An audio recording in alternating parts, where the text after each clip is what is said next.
The Spanish Inquisition to the rescue. Witch hunts seldom ended by killing just one person or one family. Since the underlying model postulated a global conspiracy, people accused of witchcraft were tortured to name accomplices. This was then used as evidence to imprison, torture, and execute others. If any officials, scholars, or churchmen voiced objections to these absurd methods, this could be seen as proof that they too must be witches, which led to their own arrest and torture. For example, in 1453, when belief in the satanic conspiracy was just beginning to take hold, a French doctor of theology called Guillaume Adelin bravely sought to quash it before it spread.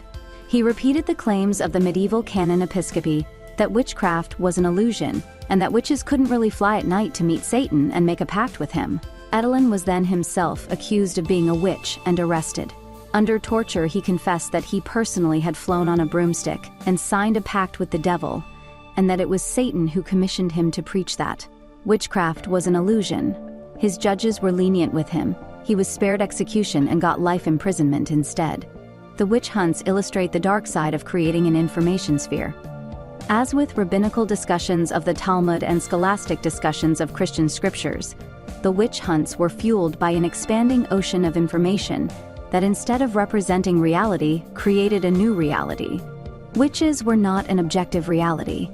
Nobody in early modern Europe had sex with Satan, or was capable of flying on broomsticks and creating hailstorms. But witches became an intersubjective reality. Like money, witches were made real by exchanging information about witches. An entire witch-hunting bureaucracy dedicated itself to such exchanges. Theologians, lawyers, inquisitors, and the owners of printing presses made a living by collecting and producing information about witches, cataloging different species of witches, investigating how witches behaved, and recommending how they could be exposed and defeated.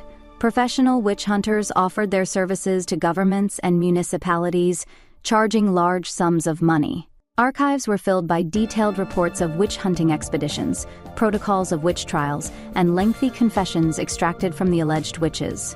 Expert witch hunters used all that data to refine their theories further. Like scholars arguing about the correct interpretation of scripture, the witch hunters debated the correct interpretation of the Hammer of the Witches and other influential books. The witch-hunting bureaucracy did what bureaucracy often does.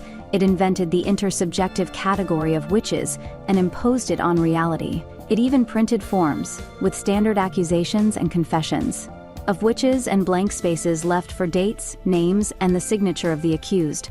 All that information produced a lot of order and power. It was a means for certain people to gain authority and for society as a whole to discipline its members. But it produced zero truth and zero wisdom. As the witch-hunting bureaucracy generated more and more information, it became harder to dismiss all that information as pure fantasy. Could it be that the entire silo of witch-hunting data did not contain a single grain of truth in it? What about all the books written by learned churchmen? What about all the protocols of trials conducted by esteemed judges? What about the tens of thousands of documented confessions? The new intersubjective reality was so convincing that even some people accused of witchcraft came to believe that they were indeed part of a worldwide satanic conspiracy. If everybody said so, it must be true. As discussed in Chapter 2, humans are susceptible to adopting fake memories. At least some early modern Europeans dreamed or fantasized about summoning devils, having sex with Satan, and practicing witchcraft. And when accused of being witches, they confused their dreams and fantasies with reality. 4. Consequently, even as the witch hunts reached their ghastly crescendo in the early 17th century, and many people suspected that something was clearly wrong, it was difficult to reject the whole thing as pure fantasy. One of the worst witch-hunting episodes in early modern Europe occurred in the towns of Bamberg and Würzburg in southern Germany in the late 1620s. In Bamberg, a city of fewer than at the time, up to innocent people were executed from 286 in Würzburg. Another 1,200 people were tortured and killed, out of a population of around 11,500. In August 1620, Bishop of Würzburg wrote a letter 29, in which he confessed his doubts about the matter. The letter is worth quoting at length. As to the affair of the witches, it has started up afresh, and no words can do justice to it. Ah, the woe and the misery of it. There are still 400 in the city, high and low, of every rank and sex, nay, even clerics, so strongly accused that they may be arrested at any hour. The Prince Bishop has over 40 students who are soon to be pastors. Among them, 13 or 14 are said to be witches. A few days ago, a dean was arrested. 2 others who were summoned have fled. The notary of our church consistory, a very learned man, was yesterday arrested and put to the torture. In a word, a third part of the city is surely involved. The richest, most attractive, most prominent of the clergy are already executed. A week ago, a maiden of 19 was executed, of whom it is everywhere said that she was the fairest in the whole city, and was held by everybody a girl of singular modesty and purity. She will be followed by 7 or 8 others of the best and most attractive persons. And thus many are put to death for renouncing God, and being at the witch dances against whom nobody has ever else spoken a word. To conclude this wretched matter, there are children of 3 and 4 years, to the number of 300, who are said to have had intercourse with the devil. I have seen put to death children of 7, promising students of 10, 12, 14, and 15. But I cannot and must not write more of this misery. The Chancellor then added this interesting postscript to the letter. Though there are many wonderful and terrible things happening, it is beyond doubt that, at a place called the Frau Rengberg, the devil in person, with 8,000 of his followers, held an assembly and celebrated Mass before them all, administering to his audience, that is, the witches, turnip rinds and parings in place of the Holy Eucharist. There took place not only foul but most horrible and hideous blasphemies, whereof I shudder to write. Even after expressing his horror at the insanity of the witch hunt in Würzburg, the Chancellor nevertheless expressed his firm belief in the satanic conspiracy of witches. He didn't witness any witchcraft firsthand, but so much information about witches was circulating that it was difficult for him to doubt all of it. Witch hunts were a catastrophe caused by the spread of toxic information. They are a prime example of a problem that was created by information and was made worse by more information. This was a conclusion reached not just by modern scholars, but also by some perceptive observers at the time. Alonso de Salazar Frias, a Spanish inquisitor, made a thorough investigation of witch hunts and witch trials in the early 17th century. He concluded that he had not found one single proof nor even the slightest indication from which to infer that one act of witchcraft has actually taken place, and that there were neither witches nor bewitched until they were talked and written about. Salazar Frias well understood the meaning of intersubjective realities and correctly identified the entire witch hunting industry as an intersubjective information sphere. The history of the early modern European witch craze demonstrates that releasing barriers to the flow of information doesn't necessarily lead to the discovery and spread of truth. It can just as easily lead to the spread of lies and fantasies and to the creation of toxic information spheres. More specifically, a completely free market of ideas may incentivize the dissemination of outrage and sensationalism at the expense of truth. It is not difficult to understand why. Printers and booksellers made a lot more money from the lurid tales of the hammer of the witches than they did from the dull mathematics of Copernicus's on the revolutions of the heavenly spheres. The latter was one of the founding texts of the modern scientific tradition.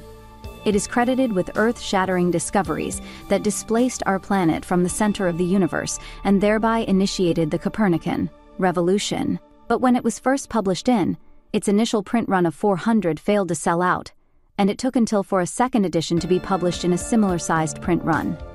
The third edition did not appear until, as Arthur Koestler quipped, it was an all-time worst seller. What really got the scientific revolution going was neither the printing press nor a completely free market of information, but rather a novel approach to the problem of human fallibility, the discovery of ignorance. The history of print and witch hunting indicates that an unregulated information market doesn't necessarily lead people to identify and correct their errors, because it may well prioritize outrage over truth. For truth to win, it is necessary to establish curation institutions that have the power to tilt the balance in favor of the facts. However, as the history of the Catholic Church indicates, such institutions might use their curation power to quash any criticism of themselves. labeling all alternative views erroneous and preventing the institution's own errors from being exposed and corrected. Is it possible to establish better curation institutions that use their power to further the pursuit of truth, rather than to accumulate more power for themselves? Early modern Europe saw the foundation of exactly such curation institutions, and it was these institutions, rather than the printing press or specific books like On the Revolutions of the Heavenly Spheres, that constituted the bedrock of the scientific revolution. These key curation institutions were not the universities. Many of the most important leaders of the scientific revolution were not university professors. Nicolaus Copernicus, Robert Boyle, Tycho Brahe, and René Descartes, for example, held no academic positions. Nor did Spinoza, Leibniz, Locke, Berkeley, Voltaire, Diderot, or Rousseau.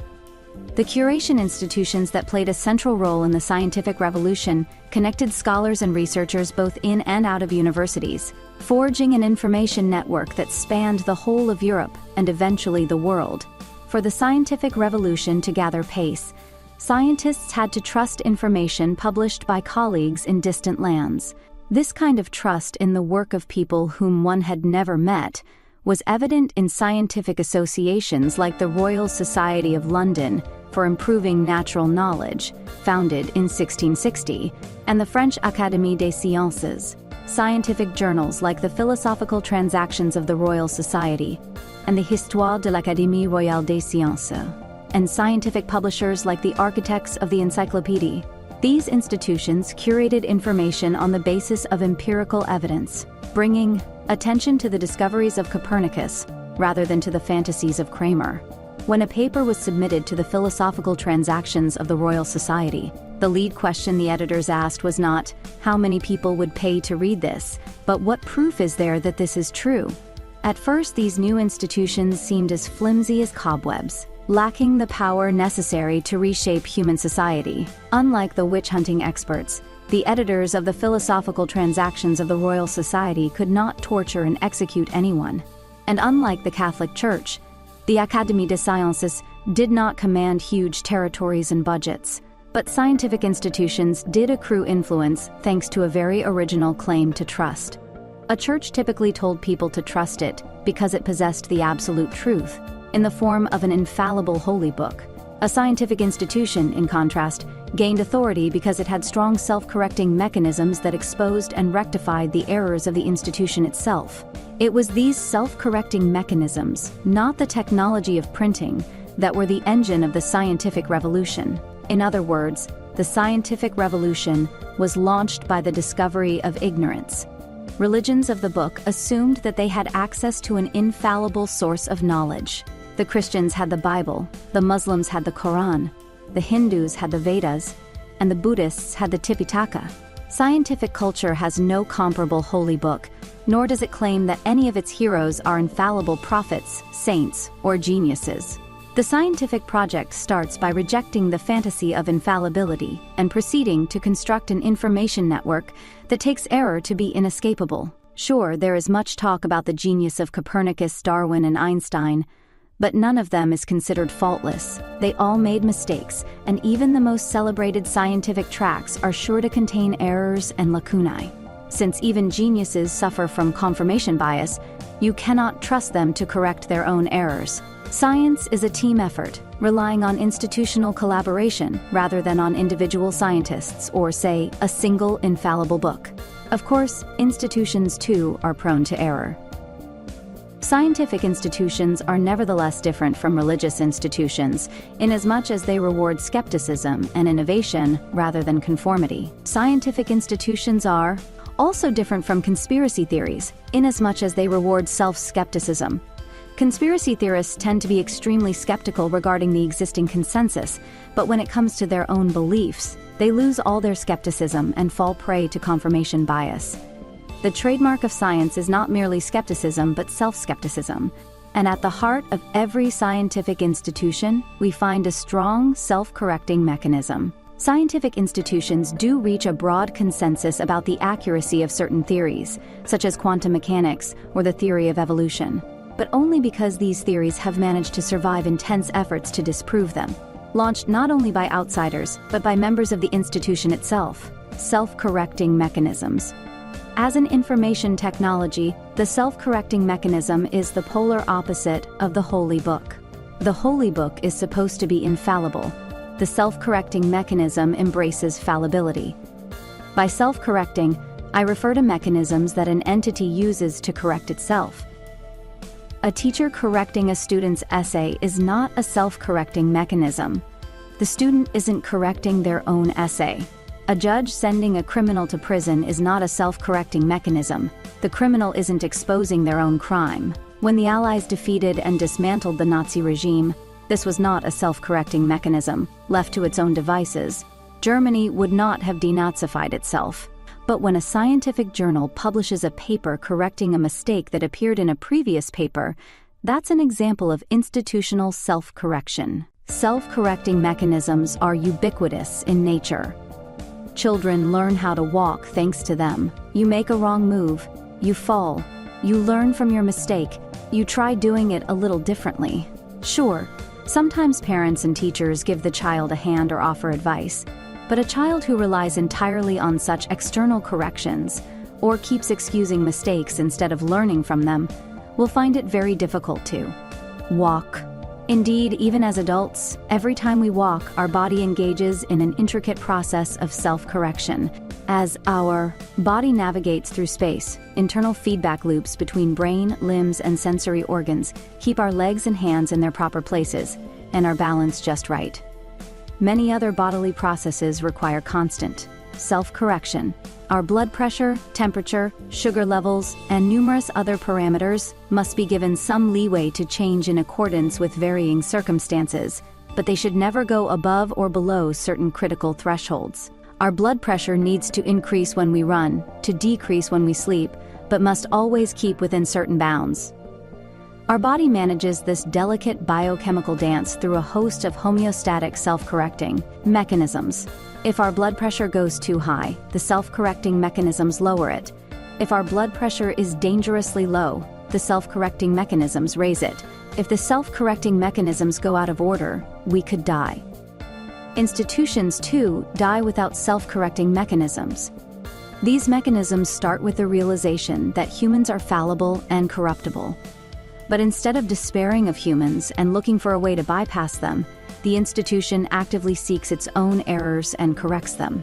All institutions that manage to endure beyond a handful of years possess such mechanisms, but institutions differ greatly in the strength and visibility of their self-correcting mechanisms. For example, the Catholic Church is an institution with relatively weak self-correcting mechanisms.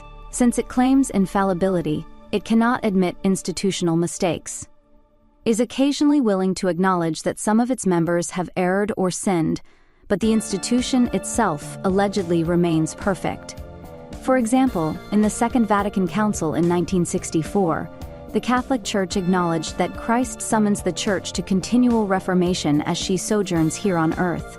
The Church is always in need of this, insofar as she is an institution of men here on earth. Thus, if, in various times and circumstances, there have been deficiencies in moral conduct or in church discipline, or even in the way that church teaching has been formulated, to be carefully distinguished from the deposit of faith itself, these can and should be set right at the opportune moment. 9.6. This admission sounds promising, but the devil is in the details, specifically in the refusal to countenance the possibility of any deficiency in the deposit of faith. In Catholic dogma, the deposit of faith refers to the body of revealed truth that the Church has received from Scriptures and from its sacred tradition of interpreting Scripture. The Catholic Church acknowledges that priests are fallible humans who can sin and can also make mistakes in the way they formulate church teachings. However, the Holy Book itself can never err. What does this imply about the entire Church as an institution that combines fallible humans with an infallible text? According to Catholic dogma, biblical infallibility and divine guidance trump human corruption, so even though individual members of the Church may err and sin, the Catholic Church as an institution is never wrong. Allegedly, never in history did God allow the majority of church leaders to make a serious mistake in their interpretation of the Holy Book. This principle is common to many religions. Jewish orthodoxy accepted the possibility that the rabbis who composed the Mishnah and Talmud might have erred in personal matters, but when they came to decree religious doctrine, God ensured that they would make no mistake. In Islam, there is an analogous principle known as ijma. According to one important hadith, Muhammad said that Allah will ensure my community will never agree on error. In Catholicism, alleged institutional perfection is enshrined most clearly in the doctrine of papal infallibility, which says that while in personal matters popes may err, in their institutional role they are infallible. For example, Pope Alexander VI erred in breaking his vow of celibacy, having a mistress and siring several children. Yet when defining official church teachings on matters of ethics or theology, he was incapable of mistake. In line with these views, the Catholic Church has always employed a self-correcting mechanism to supervise its human members in their personal affairs, but it never developed a mechanism for amending the Bible or for amending its deposit of faith. This attitude is manifest in the few formal apologies the Catholic Church issued for its past conduct. In recent decades, several popes apologized for the mistreatment of Jews, women, non-Catholic Christians, and indigenous cultures, as well as for more specific events such as the sacking of Constantinople in 1204 and the abuse of children in Catholic schools. It is commendable that the Catholic Church made such apologies at all. Religious institutions rarely do so. Nevertheless, in all these cases, the popes were careful to shift responsibility away from scriptures and from the Church as an institution. Instead, the blame was laid on the shoulders of individual churchmen who misinterpreted scriptures and deviated from the true teachings of the Church. For example, in March 2000s, Pope John Paul II conducted a special ceremony in which he asked forgiveness for a long list of historical crimes against Jews, heretics, women, and indigenous people. He apologized for the use of violence that some have committed in the service of truth. This terminology implied that the violence was the fault of some misguided individuals who didn't understand the truth taught by the Church.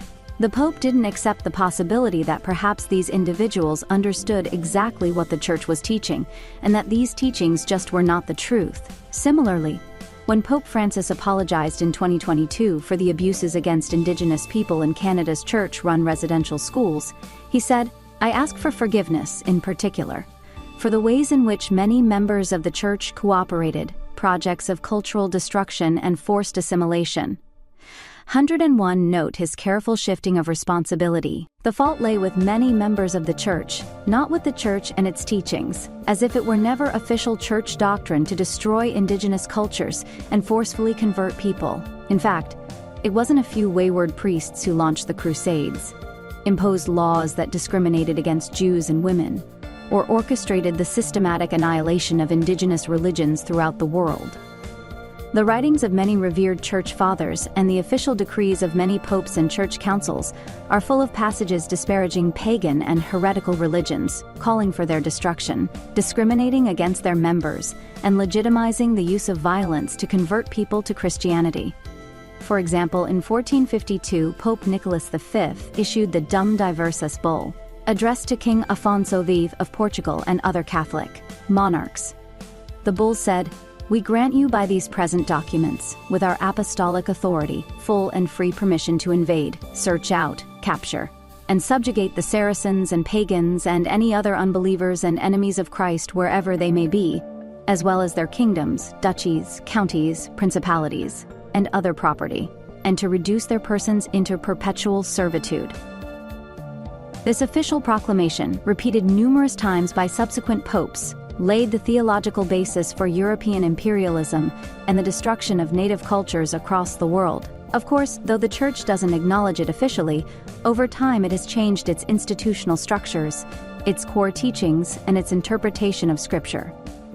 The Catholic Church of today is far less anti-Semitic and misogynist than it was in medieval and early modern times. Pope Francis is far more tolerant of indigenous cultures than was Pope Nicholas V.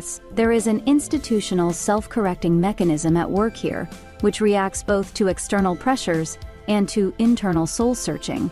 But what characterizes self-correcting in institutions like the Catholic Church is that even when it happens, it is denied rather than celebrated. The first rule of changing church teachings is that you never admit to changing church teachings. You would never hear a pope announcing to the world, "Our experts have just discovered a really big error in the Bible. We'll soon issue an updated edition." Instead, when asked about the church's more generous attitude to Jews or women, popes imply that this was always what the church really taught, even if some individual churchmen previously failed to understand the message correctly. Denying the existence of self-correction doesn't entirely stop it from happening, but it does weaken and slow it. Because the correction of past mistakes is not acknowledged, let alone celebrated, when the faithful encounter another serious problem in the institution and its teachings, they are paralyzed by fear of changing something that is supposedly eternal and infallible. They cannot benefit from the example of previous changes. For instance, when Catholics like Pope Francis himself are now reconsidering the Church's teachings on homosexuality, 105, they find it difficult to simply acknowledge past mistakes and change the teachings. If eventually a future pope would issue an apology for the mistreatment of LGBTQ people, the way to do it would be to again shift the blame to the shoulders of some overzealous individuals who misunderstood the gospel. To maintain its religious authority, the Catholic Church has had no choice but to deny the existence of institutional self-correction, for the Church fell into the infallibility trap. Once it based its religious authority on a claim to infallibility, any public admission of institutional error, even on relatively minor issues, could completely destroy its authority, the DSM, and the Bible. In contrast to the Catholic Church, the scientific institutions that emerged in early modern Europe have been built around strong self-correcting mechanisms. Scientific institutions maintain that even if most scientists in a particular period believe something to be true, it may yet turn out to be inaccurate or incomplete. In the 19th century, most physicists accepted Newtonian physics as a comprehensive account of the universe. But in the 20th century, the theory of relativity and quantum mechanics exposed the inaccuracies and limitations of Newton's model. The most celebrated moments in the history of science are precisely those moments, when accepted wisdom is overturned and new theories are born. Crucially, scientific institutions are willing to admit their institutional responsibility for major mistakes and crimes. For example, present-day universities routinely give courses, and professional journals routinely publish articles that expose the institutional racism and sexism that characterized the scientific study of subjects like biology, anthropology, and history in the 19th and much of the 20th centuries. Research on individual test cases, such as the Tuskegee syphilis study, and on governmental policies ranging from the White Australia policy to the Holocaust, have repeatedly and extensively studied how flawed biological, anthropological, and historical theories developed in leading scientific institutions were used to justify and facilitate discrimination, imperialism, and even genocide. These crimes and errors are not blamed on a few misguided scholars. They are seen as an institutional failure of entire academic disciplines. The willingness to admit major institutional errors contributes to the relatively fast pace at which science is developing. When the available evidence justifies it, dominant theories are often discarded within a few generations, to be replaced by new theories. What students of biology, anthropology, and history learn at university in the early 21st century is very different from what they learned there a century previously. Psychiatry offers numerous similar examples for strong self-correcting mechanisms. On the shelf of most psychiatrists, you can find the DSM, the Diagnostic and Statistical Manual of Mental Disorders. It is occasionally nicknamed the Psychiatrist's Bible. But there is a crucial difference between the DSM and the Bible. First published in 1952, the DSM is revised every decade or two, with the 5th edition appearing in 2013. Over the years, many disorders have been redefined, new ones have been added, while others have been deleted. Homosexuality, for example, was listed in as a sociopathic personality disturbance, but removed from the DSM. It took just 22 years to correct this error in the DSM. That's not a holy book, that's a scientific text. Today, the discipline of psychiatry doesn't try to reinterpret the definition of homosexuality in a more benign spirit. Rather, it views the definition as a downright error. More important, the error is not attributed to the shortcomings of a few homophobic professors. Rather, it is acknowledged to be the result of deep institutional biases in the discipline of psychiatry. Confessing the past institutional errors of their discipline makes psychiatrists today more careful not to commit new such errors, as evidenced in the heated debate regarding transgender people and people on the autistic spectrum. Of course, no matter how careful they are, psychiatrists are still likely to make institutional mistakes, but they are also likely to acknowledge and correct them. 109. Publish or perish. What makes scientific self-correcting mechanisms particularly strong is that scientific institutions are not just willing to admit institutional error and ignorance, they are actively seeking to expose them. This is evident in the institution's incentive structure. In religious institutions, members are incentivized to conform to existing doctrine and be suspicious of novelty. You become a rabbi, imam, or priest by professing doctrinal loyalty, and you can advance up the ranks to become pope, chief rabbi, or grand ayatollah without criticizing your predecessors or advancing any radical new notions. Indeed, many of the most powerful and admired religious leaders of recent times, such as Pope Benedict XVI, Chief Rabbi of Israel David Lau, and Ayatollah Khamenei of Iran, have won fame and supporters by strict resistance to new ideas and trends like feminism. In science, it works the other way around. Hiring and promotions in scientific institutions are based on the principle of publish or perish, and to publish in prestigious journals. You must expose some mistake in existing theories, or discover something your predecessors and teachers didn't know. Nobody wins a Nobel Prize for faithfully repeating what previous scholars said and opposing every new scientific theory. Of course, just as religion has room for self-correcting, so science has ample room for conformism too. Science is an institutional enterprise, and scientists rely on the institution for almost everything they know. For example, how do I know what medieval and early modern Europeans thought about witchcraft? I have not visited all the relevant archives myself, nor have I read all the relevant primary sources. In fact, I am incapable of reading many of these sources directly, because I do not know all the necessary languages, nor am I skilled in deciphering medieval and early modern handwriting. Instead, I have relied on books and articles published by other scholars, such as Ronald Hutton's book, The Witch, A History of Fear, which was published by Yale University Press in. I haven't met Ronald Hutton, who is a professor of history at the University of Bristol, nor do I personally know the Bristol officials who hired him or the Yale editorial team who published his book. I nevertheless trust what I read in Hutton's book because I understand how institutions like the University of Bristol and Yale University Press operate. Their self-correcting mechanisms have two crucial features. First, the self-correcting mechanisms are built into the core of the institutions, rather than being a peripheral add-on. Second, these institutions publicly celebrate self-correcting instead of denying it. It is of course possible that some of the information I gained from Hutton's book may be incorrect, or I myself may misinterpret it. But experts on the history of witchcraft who have read Hutton's book and who might be reading the present book will hopefully spot any such errors and expose them. Populist critics of scientific institutions may counter that, in fact, these institutions use their power to stifle unorthodox views and launch their own witch hunts against dissenters. It is certainly true that scholars who oppose the current orthodox view of their discipline sometimes experience negative consequences, having articles rejected or research grants denied, facing nasty ad hominem attacks, and in rare cases even getting fired from their job.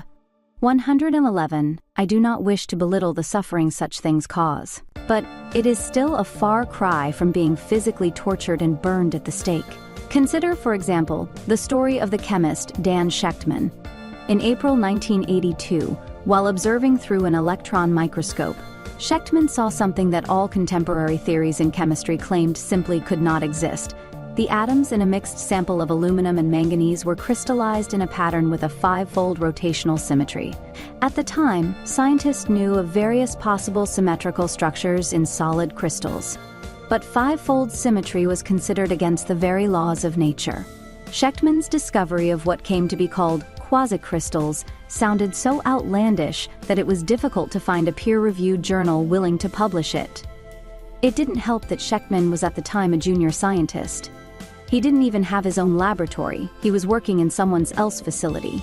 But the editors of the journal Physical Review Letters, after reviewing the evidence, eventually published Shechtman's article in 1984. And then, as he describes it, all hell broke loose. Shechtman's claims were dismissed by most of his colleagues, and he was blamed for mismanaging his experiments. The head of his laboratory also turned on Shechtman.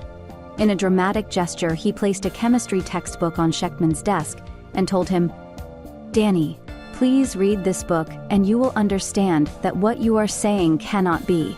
Shechtman boldly replied that he saw the quasicrystals in the microscope, not in the book. As a result, he was kicked out of the lab. Worse was to come. Linus Pauling, a two-time Nobel laureate and one of the most eminent scientists of the 20th century, led a brutal personal attack on Shechtman. In a conference attended by hundreds of scientists, Pauling proclaimed, "Danny Shechtman is talking nonsense. There are no quasicrystals, just quasi-scientists." But Shechtman was not imprisoned or killed. He got a place in another lab.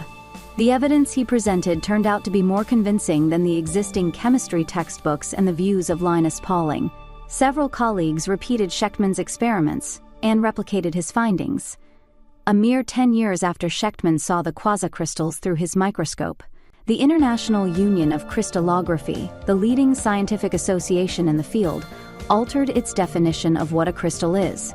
Chemistry textbooks were changed accordingly, and an entire new scientific field emerged, the study of quasicrystals. In 2011, Shechtman was awarded the Nobel Prize in Chemistry for his discovery. The Nobel Committee said that his discovery was extremely controversial but eventually forced scientists to reconsider their conception of the very nature of matter. Shechtman's story is hardly exceptional. The annals of science are full of similar cases.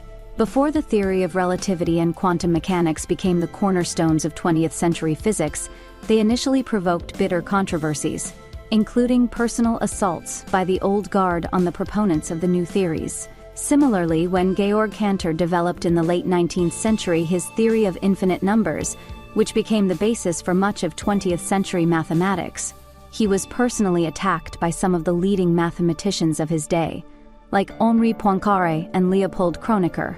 Populists are right to think that scientists suffer from the same human biases as everyone else. However, thanks to institutional self-correcting mechanisms, these biases can be overcome. If enough empirical evidence is provided, it often takes just a few decades for an unorthodox theory to upend established wisdom and become the new consensus. As we shall see in the next chapter, there were times and places where scientific self-correcting mechanisms ceased functioning and academic dissent could lead to physical torture, imprisonment, and death. In the Soviet Union, for example, questioning official dogma on any matter, economics, genetics, or history, could lead not only to dismissal but even to a couple of years in the gulag or an executioner's bullet. A famous case involved the bogus theories of the agronomist Trofim Lysenko.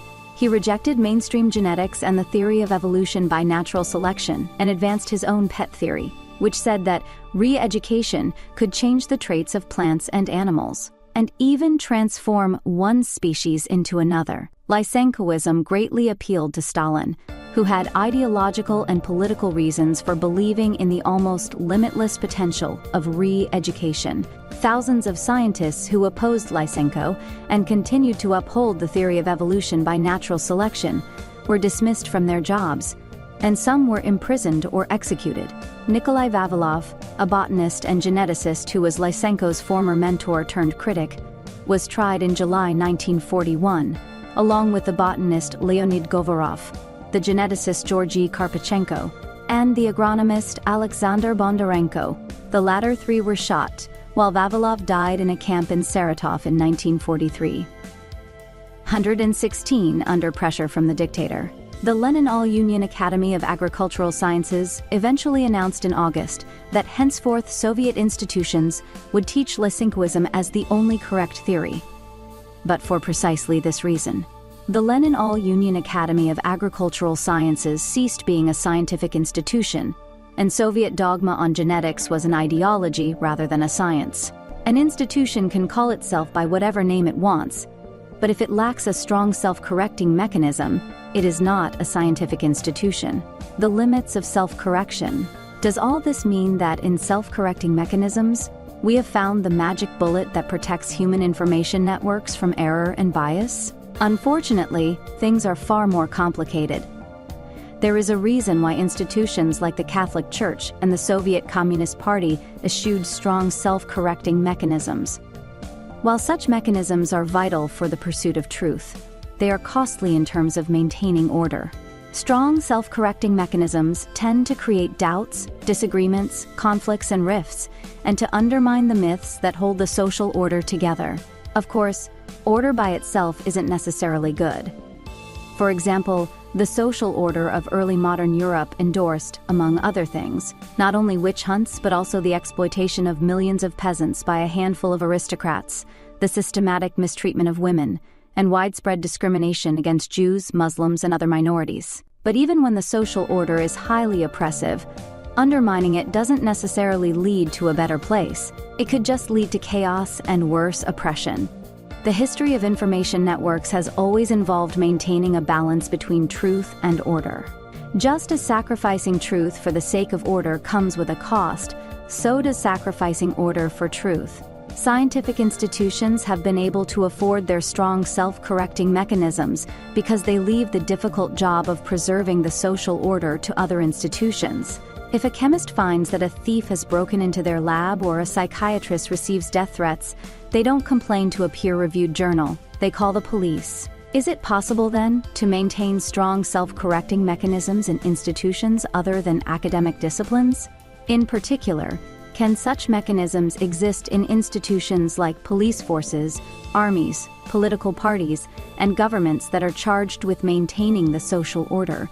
We'll explore this question in the next chapter, which focuses on the political aspects of information flows and examines the long-term history of democracies and dictatorships. As we shall see, democracies believe that it is possible to maintain strong self-correcting mechanisms even in politics. Dictatorships disavow such mechanisms. Thus, at the height of the Cold War, newspapers and universities in the democratic United States openly exposed and criticized American war crimes in Vietnam. Newspapers and universities in the totalitarian Soviet Union were also happy to criticize American crimes, but they remained silent about Soviet crimes in Afghanistan and elsewhere. Soviet silence was scientifically unjustifiable, but it made political sense.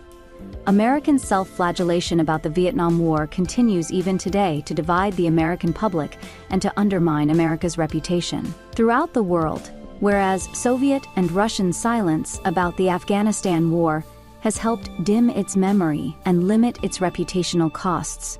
Only after understanding the politics of information in historical systems like ancient Athens, the Roman Empire, the United States, and the Soviet Union will we be ready to explore the revolutionary implications of the rise of AI. For one of the biggest questions about AI is whether it will favor or undermine democratic self-correcting mechanisms.